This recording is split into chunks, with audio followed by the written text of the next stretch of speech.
विषय ह्या देशाला पुढे घेऊन जाण्यासाठी, देशाला विकसित बनवण्यासाठी महिलांचाही आणि महिला बचत गटाचा खूप मोठा रोल महिलांच्या माध्यमातून इथे निभवला जातोय.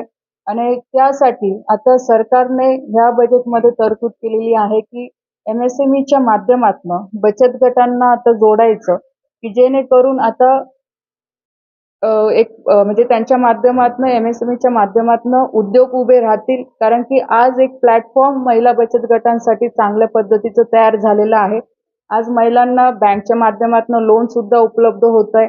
त्यांना मार्केटिंग कसं करायचं, उत्पादन कसं करायचं, कोणत्या फील्डमध्ये पुढे जायचं, ह्या सगळ्या गोष्टींचा आता अभ्यास महिला बचत गटांना खूप चांगल्या पद्धतीचा होऊन गेलेला आहे. आणि त्याच्यामुळे सगळ्या सेक्टरमध्ये म्हणजे घरगुती काही प्रोडक्ट्स असतील, क्राफ्ट असेल, खाद्यपदार्थ असतील, तर ह्या सगळ्या गोष्टींमध्ये आज महिला खूप चांगल्या पद्धतीने गाव पातळीवर सुद्धा काम करतायत. म्हणून त्यांना आता ह्या बजेटच्या माध्यमातून MSME सोबत आता जोडलं जाणार आहे, की जेणेकरून ग्रामीण भागामध्ये पण उद्योगाला एक चालना मिळेल, की ज्या माध्यमातून महिला अजून चांगल्या पद्धतीने